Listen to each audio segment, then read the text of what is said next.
अस्सलाम वालेकुम नाजरीन, आप देख रहे हैं बाग टीवी 24। मैं हूं आपका मेज़बान सकलैन अमाना। नाजरीन, इस वक्त मैं एफएड कचहरी में मौजूद हूं, डिस्ट्रिक्ट कोर्ट्स में मौजूद हूं, जहां थोड़ी देर पहले ज़ेबा चौधरी की कोर्ट में शहबाज गिल के केस के मुतालिक समाअत हुई है। उन्हीं का अहवाल जानते हैं। मेरे साथ इस वक्त एक एडवोकेट साहब मौजूद हैं। इनसे अस्सलाम वालेकुम सर। वालेकुम सलाम जी। सर बताइएगा कि क्या केस की क्या समाअत हुई है, क्या ज़ेबा चौधरी। ज़ेबा चौधरी साहब की समाअत तो अभी थोड़ी देर पहले हुई है। अगर मैं डिटेल में जाना चाहूँ तो आज पाकिस्तान तहरीक इंसाफ के ख़िलाफ़ या तहरीक इंसाफ की तरफ से जो 4 रिट पिटिशंस फाइल थी, उन्होंने जो इस्लामाबाद हाई कोर्ट में जस्टिस आमिर फ़ारूक साहब के कोर्ट में हियरिंग हुई है, उसमें एक केस था जी Pakistan Tehreek Insaf versus election commission of Pakistan. मुख्तसर बताऊँगा क्योंकि डिटेल इतना टाइम नहीं है, ना आप लोगों के पास के इतना लंबा प्रोग्राम कर दें। जिसमें सीपी ने प्रोहिबिटेड फंडिंग के हवाले से डिसीजन दिया। सबको मालूम है कि उसमें कितनी इरेगुलरिटीज़, इलीगैलिटीज़, एनोमलीज़ मौजूद हैं। यही जस्टिस फ़ारूक सी कोर्ट में अनवर मंसूर साहब ने प्लीड किया और इन डिटेल उन्होंने बताया कि जनाब क्या-क्या गैर कानूनी काम हुए। इन नटशल आखिर में इन्होंने कहा कि जनाब जो रेफरेंस भी भिजवाने की कोशिश की जा रही है, ये इनका गैर कानूनी के एम्बिट नहीं है, ये सुप्रीम कोर्ट की जुरिसडिक्शन बनती है। और वो वली खान का केस भी उन्होंने रेफरेंस दिया। इस हवाले से ये केस था और नोटिस हो गए इलेक्शन कमीशन केस को। दूसरा रिट पिटिशन हुआ था जो पाकिस्तान तहरीक इंसाफ ने स्पीकर नेशनल असम्बली के फैसले के खिलाफ किया, जिसमें इस वक्त मौजूदा स्पीकर नेशनल असम्बली जो कि परवेज़ अशरफ साहब हैं, राजा परवेज़ अशरफ, इन्होंने 11 पाकिस्तान तहरीक इंसाफ के एमएनएस को डी नोटिफाई करके रेफरेंस भेज दिया था इलेक्शन कमीशन ऑफ पाकिस्तान में। जबकि आपको याद दिलाता जाऊं कि 9 अप्रैल को जब ये रजीम चेंज हुई, इम्पोर्टेड हुकूमत पाकिस्तानी अवाम पर मुसल्लत की गई और जो कि अब तक नज़र आ रहा है आपको कि साजिश हमें मुकम्मल नहीं हुई। रजीम चेंज का जो मकसद था वो नज़र आ रहा है कि ये सारे जो है ना पाकिस्तान को जिस तरफ ले जा रहे हैं, तबाही बर्बादी की तरफ, वो नज़र आ रहा है।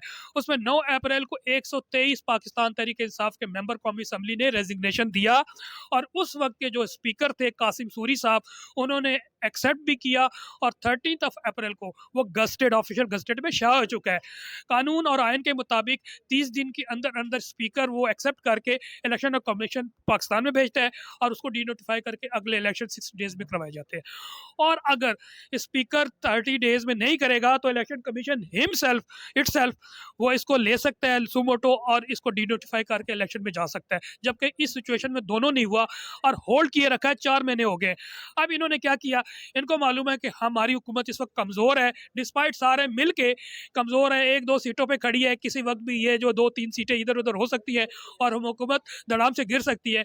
तो इन्होंने मैनूवर करके वो जो सीटें थी जहाँ पर 200-300 वोट का मार्जिन था, उनको डी नोटिफाई दोबारा करके रेफरेंस भेज दिया इलेक्शन कमीशन को और इलेक्शन कमीशन ने भी without wasting any further time D notify कर दिया। दोनों की कॉर्पोरेशन वाज़े तौर पे नज़र आती है। जब कैसा नहीं हो सकता क्योंकि पहले ही इस्तीफ़ा हो चुका था, ऑफिशियल गस्टेड भी हो गया था, तो आयन और कानून के मुताबिक स्पीकर को पहले फ़र्ज था, स्पीकर ने नहीं किया तो इलेक्शन कमीशन को करना चाहिए था। इसमें दोनों फेल हुए। इसमें हमने पिटीशन फाइल की है। एक आम जो ये मीडिया है जिन्होंने मिले हुए हैं दूसरी पार्टी से, पैसा इश्तिहार ले रहे हैं, डिफरेंट उनको बेनिफिट्स मिल रहे हैं, वो ये अफवाह फैलाने की कोशिश कर रहे हैं कि तहरीक इंसाफ इलेक्शन को रोकने के लिए ये पिटीशन फाइल की। हरगिज़ नहीं।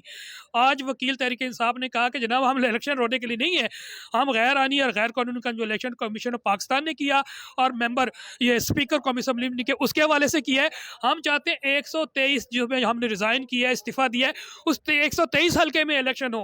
ये तो दूसरी होगी। 2 केसेज जो शहबाज गिल के हवाले से थे उसमें मुख्तसर बता देता हूँ कि जो सिविल रिवीजन इनकी डिसमिस की थी एडिशनल सेशन जज ने, ये रिट पिटीशन में गए। रिट पिटीशन में एक ही पॉइंट ऑफ ला था कि क्या सिविल रिवीजन में सेशन जज उसको एडमिनिस्ट्रेटिव पावर के ये एडमिनिस्ट्रेटिव ऑर्डर की जगह उसको डिसमिस करेगा या उसके ये जुडिशियल ऑर्डर है। मुख्तसर ये कि एट लेंथ आर्गूमेंट्स हुए। जस्टिस आमिर फ़ारूक साहब ने कहा कि जनाब ये जुडिशियल ऑर्डर है और सेशन जज एडिशनल सेशन जज इसको सुन सकते हैं। आज ज़ेबा चौधरी की कोर्ट में इनकी हेयरिंग भी हुई, बेल की बाद में बताता हूँ। इस हेयरिंग में जैसा कि सबके मालूम है कि हेयरिंग हुई, दूसरी तरफ दोनों पार्टीज़ हुई, आर्गूमेंट्स अभी शॉर्ट हुए हैं, नोटिस हो गए हैं शहबाज गिल और दूसरी पार्टीज़ को, और कल जो है इस पे आर्गूमेंट्स होंगे।